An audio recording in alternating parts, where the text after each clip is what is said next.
하나님께서 오늘 우리에게 주시는 말씀은 신약성경 고린도전서 13장 4절 말씀입니다. 제가 가진 성경으로는 신약성경 279페이지에 있습니다. 신약성경 고린도전서 13장 4절 말씀입니다.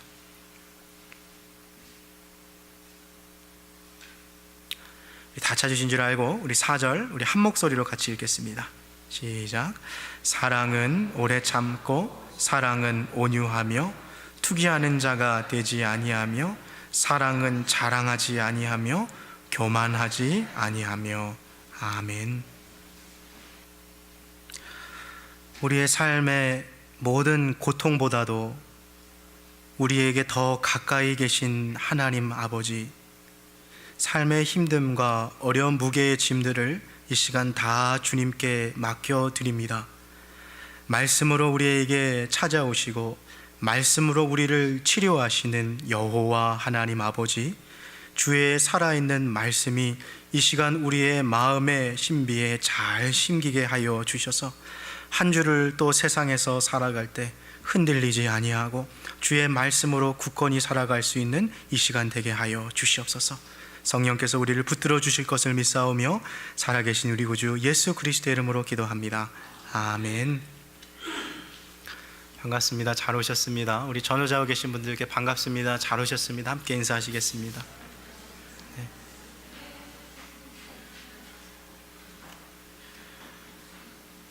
우리는 계속해서 고린도전서 13장을 함께 살펴보고 있죠. 교회에서 가장 중요한 한 가지 단어를 뽑자면 단연코 사랑이라는 단어를 뽑을 수 있을 것입니다.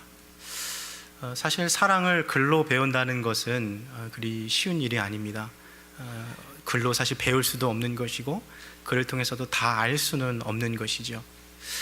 한 번도 무지개를 본 적이 없는 사람에게 글로써 빨주노초 파남보를 설명한다고 해서 그 사람이 어떻게 무지개를 알겠습니까?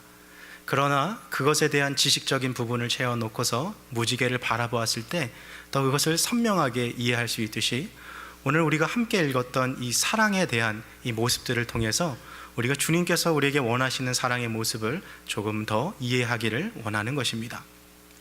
지난주에 이어서 우리는 사랑의 두 번째 모습인 사랑의 온유함을 좀 살펴보려고 합니다. 고린도전서 13장 4절부터 7절까지 15가지로서 사랑이 정의되고 있는데요, 그 시작은 우리가 지난주 살펴본 것처럼 사랑은 오래 참는 것이었습니다. 이 오래 참는 사랑 위에 세워지는 것이 바로 온유한 사랑입니다. 우리가 이 온유하다라는 이 단어를 생각하면 어떤 느낌이 떠오르십니까? 친절하고 뭔가 부드럽고 이 온순한 성품을 갖고 있는 사람들을 떠올리기 마련입니다. 그래서 오늘 이 본문을 읽는 많은 사람들이 그래, 사랑은 부드러운 거야, 사랑은 온순한 거야 라고 본문을 이해하기 쉽습니다. 그러나 사실 이 성경 본문이 원래 쓰여져 있던 의도는 그것과는 조금 다릅니다. 오늘 본문에서 사랑은 온유하며 라고 말했을 때 이 온유라는 단어는 다른 사람에게 도움을 주는 것을 의미합니다.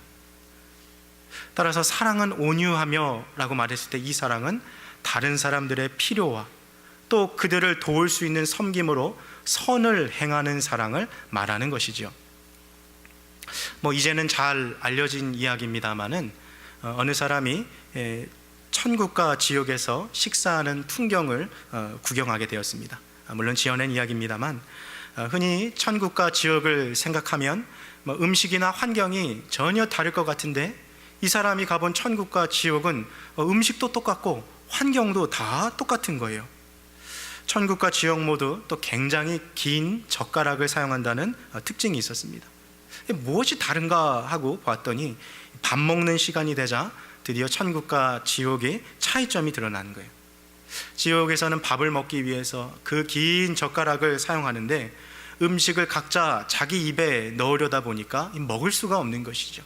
그래서 짜증을 내고 화를 내며 서로 여기저기서 아우성치는 이 목소리가 나오고 있습니다. 그런데 천국을 보니까요, 천국에서도 똑같이 이 긴 젓가락을 사용하고 있는데 앞에 있는 상대방을 서로 먹여주고 또 그 사람이 또 나를 먹여주는, 또 이렇게 정다운 식사 시간을 하고 있는 것이죠. 너무나도 보기에 평화롭고 즐거운 이 식사를 하고 있는 것이죠. 천국과 지옥의 차이가 무엇이죠? 나보다 다른 사람을 먼저 생각하고 행동할 줄 아는 그 사랑과 배려가 있는 것, 그것이 바로 천국이라는 거예요. 이처럼 다른 사람에게 도움을 주는 사랑, 다른 사람을 위해 선행을 베푸는 것, 그것이 바로 오늘 본문에서 말하고 있는 이 온유한 사랑입니다. 오늘 저와 함께 이 온유한 사랑에 대해서 함께 더 깊이 살펴보실 텐데요, 제가 나눠드린 이 설교 노트를 좀 참고하셔서요, 좀 이 설교의 논리의 진행들을 좀 같이 참고해 주시면 좋겠습니다. 먼저 우리는 다른 사람들에게 선을 행하는 의무의 본질을 좀 살펴보려 할 텐데요, 선을 행하는 그 행동 자체는 사실 두 가지로 나눠질 수 있습니다. 첫째로 우리는요, 다른 사람들의 영혼을 섬기는 그런 선행을 할 수 있습니다. 쉽게 이야기하면 이런 거예요. 다른 이들에게 예수님을 소개하고요, 그들에게 성경을 가르치고요, 또 마음이 어려운 사람이 있으면 그에게 찾아가서 상담도 해주고, 마음이 낙심되고 낙담된 사람들에게는 용기를 북돋아주는 그런 위로의 말을 전해주는 것, 이것이 다 영혼을 우리가 케어하는 선행인 것이죠. 악한 길을 향해 가는 자를 권면해서 저를 지도하여서 그의 영혼을 돌이키는 것, 이것이 다 영혼을 돌아보는 섬김입니다. 만약에 신앙생활을 하는 것이요, 나 한 사람 잘 믿고 나 한 사람 그냥 믿음 있게 사는 것이 전부라고 생각하면 그것은 대단한 잘못된 생각입니다. 그러한 것은 반쪽짜리 신앙인 것이죠. 만약 나 혼자서 성경 잘 보고 기도 열심히 하고 또 하나님 잘 믿는 것이 신앙의 전부였다면 우리는 교회로 모일 필요가 없는 거예요. 여러분, 오늘 집에서 컴퓨터를 켜고 마우스 몇 번만 클릭하면 전 세계에서 내노라 하는 설교자들의 말씀 다 들을 수 있어요. 만약 혼자서 신앙생활하는 것이 전부였다면 우리가 뭐하러 이렇게 교회에 모여서 예배를 드렸겠습니까? 그러나 하나님은요, 우리로 하여금 내 자신의 영혼뿐만 아니라 다른 사람들의 영혼을 향하여서 깊은 관심을 갖기를 원하고 계신 거죠. 왜냐하면 사랑은 혼자 할 수 있는 것이 아니기 때문이죠. 사랑은 우리가 서로의 영혼의 용기를 불어넣어주고 지친 마음의 힘과 위로가 되는 그런 관계를 형성할 때 진정한 사랑인 것이죠. 세상에서는요, 탁월한 사람을 으뜸으로 생각합니다. 남들 한 걸음 갈 때 혼자서 10걸음 나아가면 그 사람이 제일이라고 세상 사람들은 말해요. 그러나 하나님 나라의 가치는 다릅니다.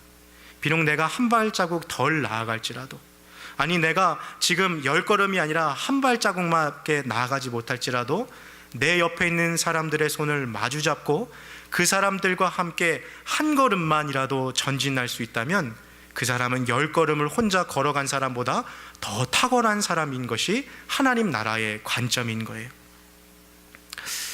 지난 2013년도 미국 캘리포니아에 위치한 한 초등학교에서요, 이 초등학생 4학년 트래비스 셀링카라는 이 남자 어린아이가요, 이 뇌종양에 걸리게 됐어요.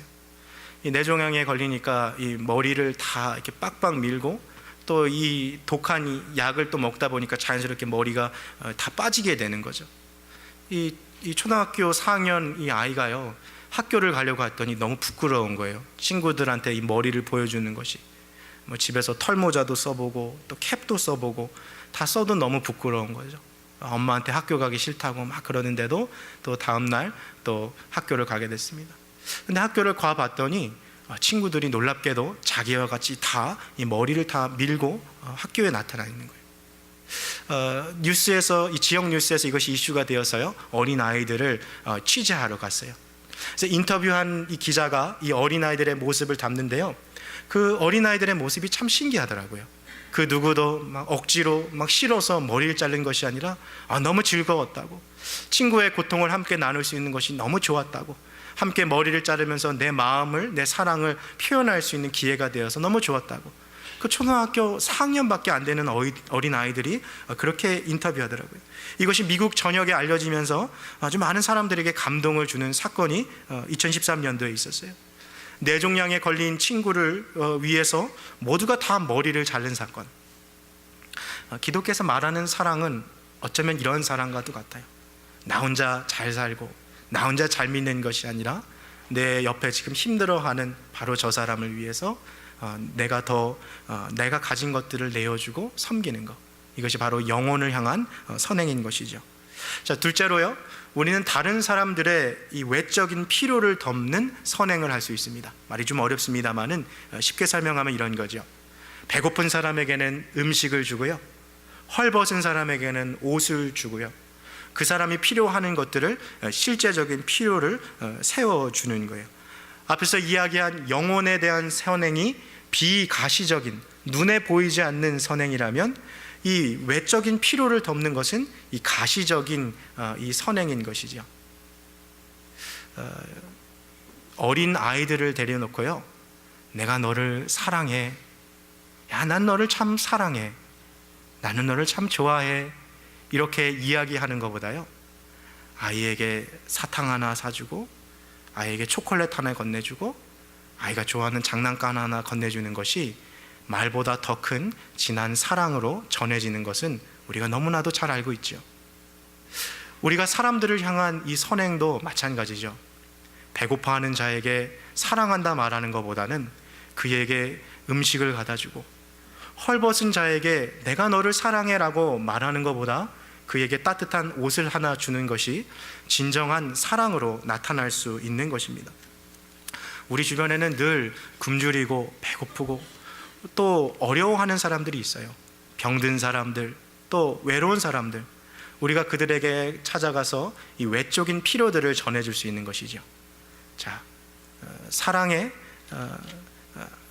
선을 행하는 이 행동 자체는 두 가지로 나타납니다. 영혼을 돌보는 것, 그리고 또 그들의 외적인 필요를 돕는 것. 자, 이 두 가지가 있음을 이제 우리가 알았어요. 그럼 영혼을 도울 수도 있고 또 외적인 필요를 도울 수도 있는데, 그렇다면 우리는 누구를 도와줘야 할까요? 이것이 성경에서 물어보는 가장 큰 질문입니다. 너의 이웃이 누구냐? 너는 누구에게 선을 베풀겠느냐? 선한 사마리아 사건에서 물어보는 질문이 바로 이것이잖아요. 어떤 사람들에게 이런 온유의 사랑을 베풀어야 할까요? 세상에는 정말 다양한 사람들이 있어요. 우리 주변에 정말 법 없이도 살 만큼 착한 사람들이 있죠. 야, 세상에 어떻게 저런 때 없고 티 없는 사람이 있을까? 날개 잃은 천사다, 그렇게 여겨지는 사람들이 있죠. 그러나 그런 반면에 누가 봐도 정말 악하고 간사한 사람들이 있어요. 어떻게 해서든지 남의 좀 등쳐먹고 절대 지지 않고 손해보지 않고 자기가 이익을 누리려 하고, 어떤 사람들 잔인하고 폭력적이고 악행을 일삼고. 자, 이 두 가지 사람 중에 우리는 어떤 사람들에게 선을 베풀어야 할까요? 정답부터 이야기하자면 성경은 모든 사람에게 선을 행하라고 말씀하고 있습니다. 지금 내 앞에 있는 이 사람이 선한 사람이든지 악한 사람이든지 그것과 상관없이 그에게 선을 행하는 것이 하나님의 뜻이라는 거예요. 그러고 보면 우리 하나님 아버지께서도요, 선한 사람, 악한 사람 구분 없이 주님께서는 은혜와 자비를 베풀고 계십니다. 저 하늘에 떠 있는 태양이요, 선한 사람에게만 비칩니까? 아니죠. 악한 사람들에게도 그 빛이 비쳐요. 오늘처럼 내리는 이 비가요, 정말 선한 농부에게만 그것이 내립니까? 아니에요. 악한 농부에게도 동일하게 내리는 거예요. 하나님은요, 우리가 선을 행하는 대상을 국한시키지 않고 선한 사람이든지 악한 사람이든지 정말 모두에게 선행을 동일하게 베풀라고 말씀하고 계셔요. 그런데 문제는요, 어떤 사람들은 정말 사랑하기가 힘들다는 거예요. 그런 분들이 있죠. 이 악한 성향을 가지고 있어요. 또 너무 미워할 수밖에 없는 성격과 기질을 갖고 있는 사람들이 있어요. 거만한 사람들, 부도덕한 사람들, 탐욕스러운 사람들, 또 내가 믿는 하나님을 모독하는 사람들, 또 행하는 일들이 불의로 가득한 사람들, 뭔가 같이 있으면 마음이 불편하고 사랑하기 어려운 그런 성품을 갖고 있는 사람들이 분명히 있다는 거예요. 그러나 하나님은요, 그러한 사람들의 그 기질과 성품이 우리가 선을 행하는 것에 장애물이 되어서는 결코 안 된다라고 말씀하고 계신 거예요. 그들의 악함이야말로 도리어 우리가 그들에게 선을 베풀어야 하는 이유가 된다는 것이죠. 영국의 한 교회 목사님이요, 자기 교회 성도들이 맨날 주일 아침에 술 먹고 교회 오니까 막 너무 화가 났어요. 아니 어떻게 교회 예배 오는데 이렇게 술 취해서 술 냄새 펄펄 풍기고 오나. 그래서 이 극단의 조치를 취해야겠다 싶어서 교회 앞 정문에다가 이렇게 썼습니다. 술은 모든 인류의 원수다. 근데 다음 주에 누가 그 옆에다가 이렇게 써놓은 거예요. 내 원수를 사랑하라. 여러분, 성경에서 사실 가장 지키기 어려운 말씀 중에 하나가 뭐예요? 사실 원수를 사랑하라 아니겠어요? 예수님께서 말하셨어요. 내가 너희에게 이르노니 너희 원수를 사랑하며 너희를 핍박하는 자를 위하여 기도하라. 이같이 한즉 하늘에 계신 너희 아버지의 아들이 되리라. 누가 하나님의 아들입니까? 원수를 사랑하는 자, 그 사람이 바로 하나님의 아들이라는 거예요. 세상에 참 사랑하기 어려운 사람들이 많이 있어요. 우리와 다른 사람들, 생각과 가치가 맞지 않는 사람들, 성품과 기질이 전혀 다른 사람들. 그러나 그들의 성품과 기질이 우리가 그들을 사랑하는 장애물이 되어서는 안 되는 거예요. 그 사람이 선한 사람이든지 그 사람이 악한 사람이든지 그 사람을 끝까지 사랑하는 것이 바로 하나님 나라의 백성들의 원리인 것입니다. 세상은 하지만 이렇게 가르치지 않죠. 세상은 어떻게 가르칩니까? 누군가가 내 코뼈를 부러뜨리면 나도 어떻게 해야 돼요? 그 사람 코뼈 부러뜨려. 아니, 더 나아가서 그 사람 다리까지 좀 분질러 놔야 좀 속이 시원한 거죠. 눈에는 눈으로, 이에는 이로 갚는 것이 이 세상의 가르침입니다. 그러나 성경은 계속해서 우리가 할 수 있는 유일한 보복은 단 한 가지밖에 없다고 가르치고 있어요. 여러분, 크리스찬이요, 이 악에 대해서 보복할 수 있는 유일한 방법이 무엇이죠? 악을 악으로 갚는 것이 아니라 악으로 선을 이기는 것. 그것이 바로 우리의 유일한 보복이라는 거예요. 나머지는 하나님 앞에 맡기는 거예요. 하나님이 하실 것을. 사도 바울이 데살로니가전서 5장에서 말했습니다. 삼가 누가 누구에게든지 악으로 악을 갚지 말게 하고 서로 대하든지 모든 사람을 대하든지 항상 선을 따르라. 예수님의 제자 베드로도 말했습니다. 악을 악으로, 욕을 욕으로 갚지 말고 도리어 복을 빌라. 이를 위하여 너희가 부르심을 입었노라. 교회 생활하다 보면요, 누군가 나에게 상처 줄 수 있어요. 누군가 나에게 안 좋은 마음을 전해줄 수 있고요, 내 마음에 걸리게 할 수도 있어요. 야, 이거 봐라, 저 집사 나한테 이렇게 했네. 이거 봐라, 저 아무개 나한테 이렇게 했네. 두고 봐라, 내가 가만히 두나 봐. 그것은 세상의 가치로 살아가는 거예요. 하나님은 상대방이 나에게 어떻게 했든지 그것과 상관없이 악을 악으로 갚지 말고 악을 선으로 베풀라고 말씀하고 있는 것입니다. 근데요, 이런 이 사람들보다 사실 더 사랑하기 힘든 또 하나의 분류가 있어요. 어떤 사람들이냐면요, 참 정말 힘들고 어려운 사람들이에요. 사랑하기 힘든데 막 이 내 한계치를 뛰어넘어서 그 사람을 사랑하려고 했어요. 그리고 사랑했어요. 그런데 그것을 은혜로 모르는 사람들 있죠. 감사할 줄 모르는 사람들. 나는 정말 힘들고 어렵지만 그래도 내가 있는 한 최선을 다해서 사랑해 줬는데 그 은혜를 모르는 사람들, 거기에 대해서 고맙다, 감사하다라고 말할지 모르는 사람들, 참 그런 사람들은 더 사랑하기 힘든 것 같아요. 그러나 하나님은요, 그런 뻔뻔한 사람들, 은혜를 모르는 사람들이라 해도요, 그 사람들을 끝까지 사랑하라고 말씀하고 계셨습니다.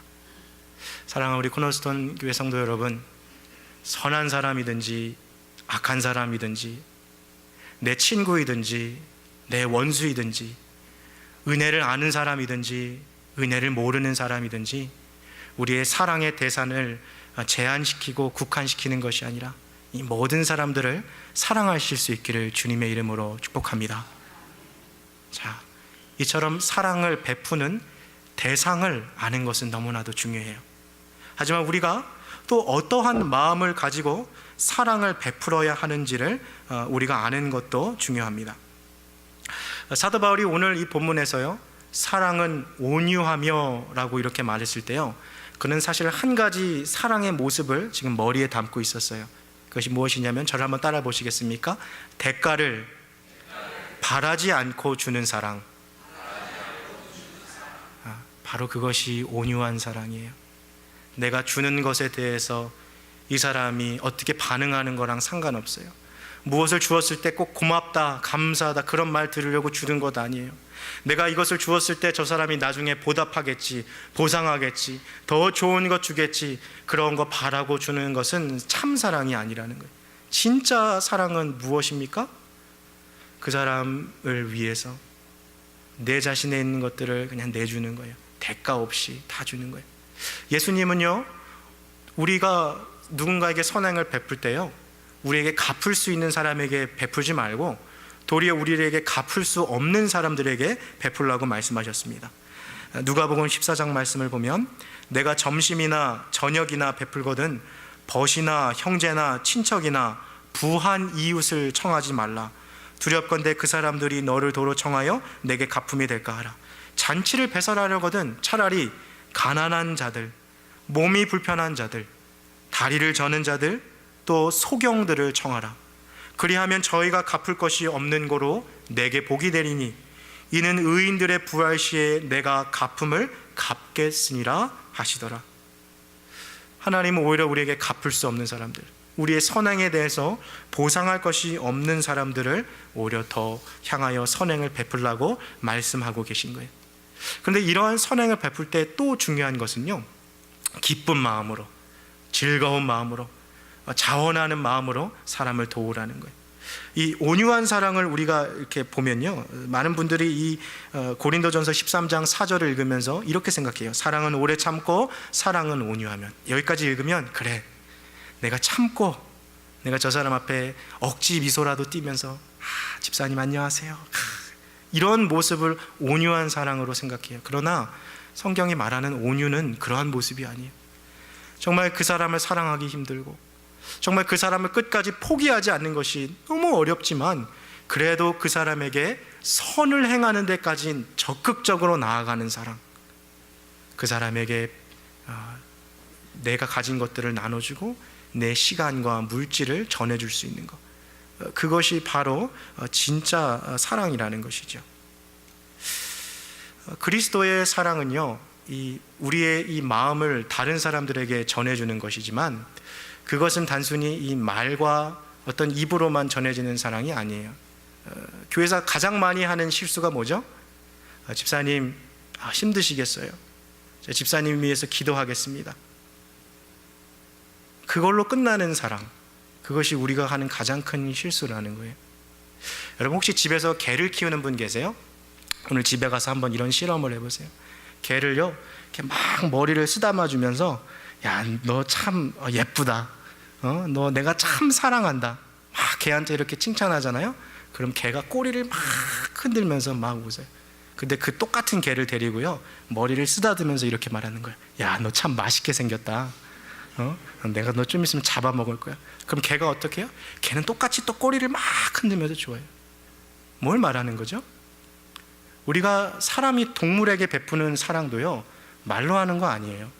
때가 되면 먹을 거 맛있는 거 해주고, 때 되면 얘 산책 데리고 나가고, 심지어 동물에게 주는 사랑도요, 말과 혀로 하는 것이 아니라 실행으로 하는 거예요. 몸으로 섬기는 거예요. 사람과 사람이 섬기는 것도 여러분 똑같아요. 집사님을 위해서 기도하겠습니다. 거기서 끝나는 것은 사랑이 아니라는 거예요. 진짜 사랑은 뭐예요? 내 호주머니에 있는 거 내어주는 거. 내가 가진 거에서 저분 뭘 도와주면 저분이 도움이 될까? 실제적인 이런 실천이 있을 때 그것이 바로 진정한 섬김이라는 것을 오늘 성경은 말해주고 있는 것입니다. 우리가 신앙생활할 때요, 가장 가치 있게 여겨야 할 것이 바로 이 사랑이에요. 교회에 왔는데 무언가 나 혼자 있는 것 같고 외롭게 신앙생활하고 있는 것은 단 한 가지를 보면 돼요. 내가 지금 사랑하고 있는 사람이 없어서요. 많은 사람들은 이렇게 생각해요. 나를 사랑해주는 사람이 없어서 나는 외롭다. 이 교회는 나를 사랑해주는 사람이 없는 것 같아. 그래서 나는 외롭다. 이렇게 생각하기 쉽지만 사실은 반대예요. 내가 사랑하는 사람이 없어서 내가 외로운 거예요. 여러분, 사랑하는 사람이 있으면 절대로 외롭지 않습니다. 믿는 형제끼리 서로 자기에 있는 것들 나눠주고 서로 영혼을 돌보고 서로의 외적인 필요들을 채우는 것, 그거보다 더 아름답고 그거보다 더 신나는 그런 신앙생활이 어디 있겠어요. 그런 참사랑의 교회 되시기를 주님의 이름으로 축복합니다. 좀 말씀을 좀 정리하려고 합니다. 오늘 사도 바울이 우리에게 전해준 이 온유한 사랑은요, 타인에게 대가를 바라지 않고 해주는 그 실질적인 실천의 사랑이었다는 거예요. 근데 이 사랑은요, 예수님께서 우리에게 가장 기뻐하시고 또 가장 복받을 수 있는 비결 중 하나로 주님은 우리에게 말씀해 주셨어요. 자, 이야기 하나 하고 오늘 좀 설교를 마치겠습니다. 우리가 왜 성탄절 되면 동방박사가 예수님에게 찾아오는 이야기를 듣죠. 그 동방박사가 몇 명이죠? 3명으로 전해지죠. 근데 교회의 이 전통적인 이야기가 아니라 이 뒷이야기, 흔히 우리가 이 정사가 아닌 야사라고 불러지는 그 이야기를 보면 사실 동방박사는 3명이 아니라 4명이었다라는 이야기가 있어요. 근데 이 4번째 사람도 사실은 이 동방박사 3사람과 함께 예수님을 만나기 위해서 이 길을 걸어가고 있었어요. 나머지 3사람이 황금과 유향과 모략을 들고 주님을 찾아갔듯이 이 4번째 사람도 의약품을 들고 주님을 만나러 가고 있었던 것이죠. 그런데 사막을 한참 건너가고 있는데 그 길에서 강도를 만나서 신음하고 있는 환자를 하나 발견하게 되었어요. 나머지 3명의 동방박사들을 다 보내고 내가 이 사람 치료하고 가겠다 하고 그가 남았습니다. 그 사막 한가운데 남아서 자기가 가진 식량도 나눠주고 자기가 가지고 있는 의약품을 이 사람을 위해 다 사용했어요. 그 태어나신 메시아를 위해서 바치기 위한 것들을 다 이 사막에서 만난 이 사람을 위해서 사용했던 것이죠. 그러고 보니까 마음 한구석이 너무 가슴이 아픈 거예요. 그래서 그 사람이 기도합니다. 사랑하는 하나님, 저는 메시아이신 주님의 경배하기 위해 의약품을 가져왔습니다. 그러나 저는 이 아픈 사람을 그냥 두고 갈 수 없어서 이 사람을 위하여 의약품을 다 써버렸습니다. 이제는 길을 안내하는 사람도 없고 몸도 너무 지쳐서 더 이상 갈 수가 없습니다. 그러나 주님, 제가 주님을 너무 사랑합니다. 그리고 주님이 이 땅에 오심을 진심으로 환영하고 경배합니다. 제 마음을 알아주십시오. 기도하고 눈을 딱 떴어요. 근데 놀랍게도 그 옆에 있는 환자의 모습이 변화해서 주님의 모습으로 있었다는 거예요. 마태복음 5장에서 우리 주님 이렇게 말씀하셨습니다.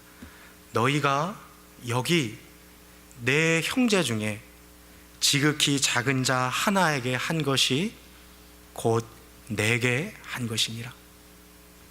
너희가 여기 내 형제 중에 지극히 작은 자 하나에게 한 것이 곧 내게 한 것이니라. 선한 사람이든 악한 사람이든 내 친구이든 원수이든 은혜를 아는 사람이든 은혜를 모르는 사람이든 우리가 그들에게 선한 것을 행할 때 그것은 누구에게 하는 것입니까? 곧 예수 그리스도를 섬기는 것입니다. 이 마음을 가지고요, 우리 교회가 서로의 영적인 필요들과 또 외적인 필요들을 채워주어서 이 온유한 사랑이 충만히 거하여 예수 그리스도를 섬기는 아름다운 교회 되시기를 주님의 이름으로 축복합니다. 함께 같이 기도하시겠습니다.